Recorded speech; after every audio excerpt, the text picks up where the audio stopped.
Today we're here for Digital Fight Club Cyber. And the topics that the fighters will be covering are zero trust, ransomware victims, cyber hiring problems, to certify or not certify, and government cyber regulations. Oh my. I guess it's going to be a really interesting night. Hi, Pat Benoit. I'm the global CISO at Brinks. You're a referee tonight, right? I am. I'm a referee, and the topic tonight is cybersecurity regulations. And what is your take on it? In Europe, regulations is a money-making scheme because they have no way to make money otherwise for the EU. Here, it's a case of it's the only crime that I can think of where we actually penalize the victim. In the end, it's going to be a money-making way for the government to get money off the victims. Dang, government makes money off everything. You know it. Julio Casablanca, Worldwide Technology. Sharon Reynolds, Koldusky Security. And your fight tonight is government cyber regulation, right? What is your take on it? My take is no amount of regulation is going to fix the problem. Penalties. The right amount of penalties encourage people to go the right way. I don't think that we need to penalize businesses. I don't think that compliance has ever equaled security. Yeah, really. Business gets such a bad deal half the time, doesn't it? Yeah, it really does. Hi, I'm Sarah McMahon with the Federal Reserve Bank of Dallas. Oh, Federal Reserve. Woo! Okay, so the fight that you're covering tonight is zero trust, correct? That's correct. So I have several questions lined up. I want to see where the debaters take the topic, and then I'm going to ask some questions dependent on where they go. And so your name and your company? I'm Mark Mahavlich with ICM Cyber. Alan Alford, and I'm with Alan Alford Consulting. Okay, all right. So your fight tonight is zero trust. What is your take, Mike? So I'm defending the position that zero trust is a myth. It's not attainable. Really? Yes. And how about you, Alan? I am saying it's not only attainable, but it's awesome. Oh, well, I guess there you have it. You got your glasses on, so Yeah, it's so no, cute. I have a big. I didn't sleep last night, so Oh, okay. I worked last night. Oh gosh, of course you did. Yeah. You're an IT guy. Yeah. You guys never sleep. We don't sleep. You don't sleep. Yeah. Okay, so your name and your company. Oh, my name is Cecil Pineda. I'm CISO of a company called R1 RCM. And so today you are a ref, and you're going to be refing to certify or not to certify. Is that correct? Yes, yes. And what is your take?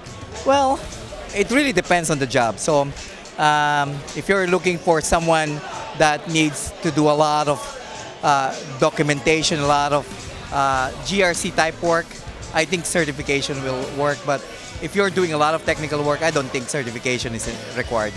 Yeah, GRC, that's the important stuff. Hi, I'm Jessica Nemmers, and I'm with Flare Data Systems. Andrew Winkman with Accenture. And so your fight tonight is to certify or not to certify. Jessica, what is your take? I am to certify. Why? I think it's a really important control and a third-party attestation on our ability to secure a company. And how about you, Andrew? I am mostly against certification just because it doesn't attest how you can apply that knowledge. What does that really mean? Do you take a written and then are you okay with just a written driver's test? Yeah, hey, good point. It's not only about taking a test, though. We'll talk about it tonight. I'm Jerry Mecca with Tropicana Brands. And you're a ref tonight, right? I am. I don't have my striped shirt, but they told me just come dressed and ready to play. And what is your fight that you're refing again? So ransomware. I have a lot of experience, unfortunately.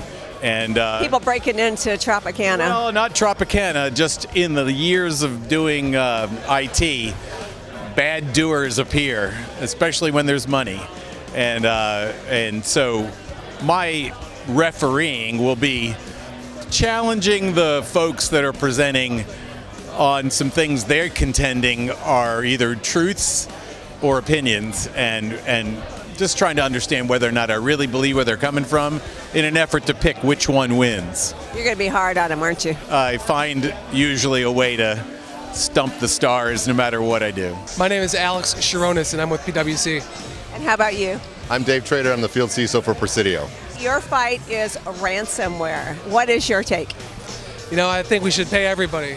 I'm just kidding. We shouldn't pay everybody. It's a little bit more involved in that, but I think we're going to delve into that a little bit here in a while. We're going to have some fun. And how about you? My take is that ransomware should only be considered as a last resort and we're going to see how that goes between the two of us tonight. I mean, it's sort of like terrorism, right? If you give in, then they're going to keep doing it, right? A little bit. It's been a lot of parallels have been drawn to terrorism, and so that's evolved over the years. And I think our response needs to evolve with it sometimes. Hostage takers and threat actors, I have very little patience for them. I'm a U.S. Marine, so I deal with that very differently. So I think, as that translates over into cybersecurity, we're taking some of the same tacks, and we'll meet them at the gate. Yes, the few, the proud, the Marines. Very right. David Bell, American Airlines. And you are a rep tonight, and your subject is cyber hiring. What is your take on that? So I'm going to really pick at them from do they believe in growth, or do they just want the super, technical security person, right? And are they willing to pay for it, or are they willing to build them? And that is sort of the choice, isn't it? Either they have to pay them a lot of money, or they have to educate them and build them, grow them, right? Our preference from a company perspective is that we grow them. Jesse Bolton with Bolt Resources. And you are? Mike Saylor with Black Swan Cybersecurity. Black Swan Cyber, that sounds serious. Okay, so your fight tonight is? Cyber hiring. I believe that hiring for diversity will fill the cyber gap, and that there's really not a cyber gap. There isn't. And how about you, Mike? I agree with diversity. I think more bald people need to be in cyber, but I think there's a lot more to it. There's a lot of dynamics to the problem. There's really not one solution. There's a combination of things that need to be addressed. Do you believe in growing them or paying them? Both. I think there's a way to do both, and I think it falls on the leaders and CISOs, hiring managers, and HR. How about you, Mike? No, I agree. Even though we're supposed to be fighting, I think there's definitely a component to the skill and education part, but then there's the people part. The personality, the characteristics, the traits that employers are really looking for to be a part of their team. You guys are both nodding like you're agreeing with this. This is not going to work.